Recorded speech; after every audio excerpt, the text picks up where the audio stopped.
Et si je te disais que ta peur d'être vu n'est pas ce que tu crois? Ce n'est pas la peur des regards des autres, ce n'est pas non plus la peur d'exister, mais c'est la peur de revivre cette douleur, celle d'avoir été rejeté, de l'enfant ignoré et de cette sensation de vide qui est toujours là. Dans cette vidéo, je vais t'aider à comprendre comment sortir de la peur d'être vu et comment en faire ton atout principal. Imagine un instant, tu partages une idée, une création, une envie, et là, silence. Et bien pire, c'est la critique. Ton cerveau a alors enregistré que s'exprimer, dire certaines choses est égal à danger. Et surtout, ton cerveau a compris qu'il ne faut surtout pas recommencer. Tout ça n'est plus valable. L'action et la réaction que tu as eue à ce moment-là étaient valables à un certain moment donné. Et il faut réapprendre à ton corps à agir en fonction de sa nouvelle réalité. C'est-à-dire que en sécurité et que une adulte qui peut se défendre et se sentir en sécurité avec les valeurs qu'elle a envie de véhiculer. Parce que la peur d'être vue vient plutôt de la peur d'être observé, de se sentir rejeté, critiqué et jugé. Derrière la peur d'être vu, il y a une blessure plus profonde. Est-ce que tu sais ce que font 98% des gens? Ils attendent d'être assez confiants, de se sentir mieux, d'être bien, d'être assez préparé, d'être assez ceci ou cela pour faire quelque chose. La chose que je vais te dire, c'est que tu ne seras jamais assez prête. Tu n'auras jamais assez de temps pour te préparer à faire quelque chose. Il faudra décider de faire la chose qui te fait peur. Il n'y aura jamais assez de livres, de méditation, de prières pour te préparer à ce que tu dois faire.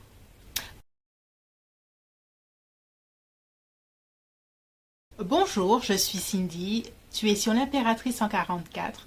J'aide les femmes entrepreneurs à transformer leurs blessures émotionnelles pour manifester leur réussite professionnelle et financière. Une chose que j'ai apprise, c'est que tu auras toujours peur.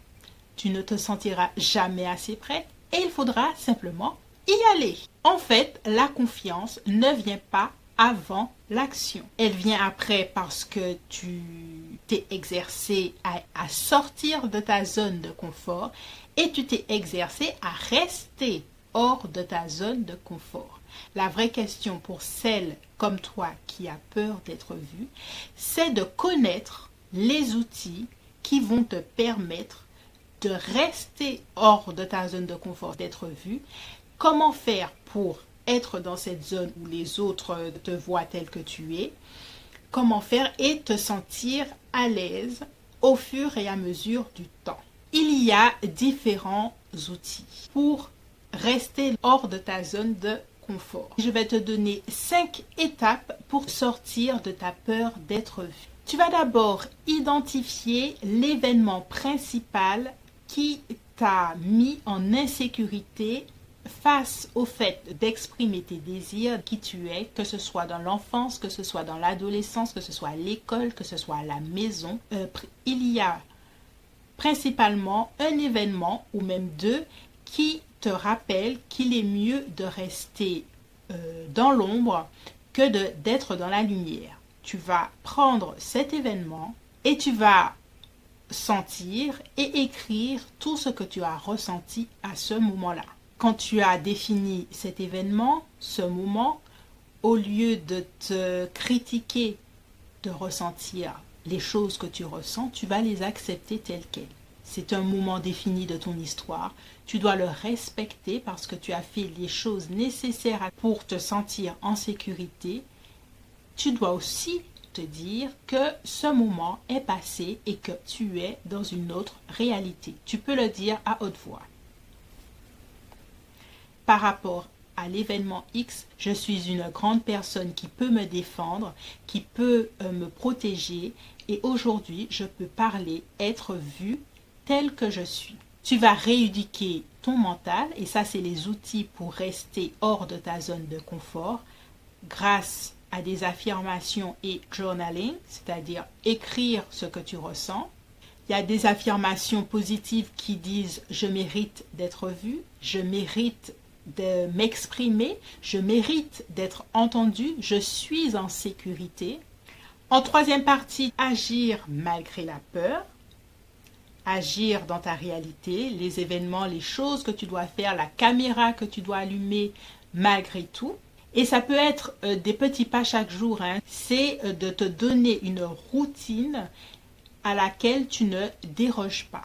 Quatrième étape, et celle qui est très importante, tu vas t'éloigner de toute personne qui te critique, toute personne qui te met en insécurité. Tu dois t'en éloigner, et si tu ne peux pas t'en éloigner physiquement, ne parle pas de tes projets à ces personnes-là. Tu vas te créer un nouveau réseau, chercher des personnes qui sont peut-être au même point que toi, des personnes qui ont déjà passé ces étapes, des personnes qui ont un regard neutre, qui ne jugent pas et qui sont au contraire ouverts à t'écouter, à t'entendre et à accueillir ce que tu as envie de dire. Et dernière étape, rien n'est facile pour sortir de sa zone de confort et y rester, mais tu vas accueillir cette nouvelle étape, ce nouveau process sans jugement. Tout le monde ne va pas t'aimer, tu auras peut-être des critiques, mais rappelle-toi que toi, tu es cette personne qui peut te protéger, qui te met en sécurité et qui est là pour avancer vers ce qui te passionne. Pour terminer, j'ai envie de te dire que le paradoxe, c'est que les choses dont tu as le plus peur, c'est celles dont tu as le plus envie. Parler, se montrer, c'est quelque chose qui m'a fait très peur, mais qui m'a donné le plus de satisfaction émotionnelle. J'ai peur, mais j'ai envie d'y aller. Et quand tu ressors de cet accomplissement, tu es fier de toi, tu es fier d'avoir dépassé certaines choses intérieures pour y arriver. L'essentiel, c'est de penser que avoir peur n'égalera jamais le plaisir de faire ce que tu aimes. J'espère que cette vidéo t'a plu. N'hésite pas à t'abonner à ma chaîne. J'aide les femmes entrepreneurs à se libérer de leurs blessures émotionnelles pour manifester leurs objectifs pro et financiers. Bye bye.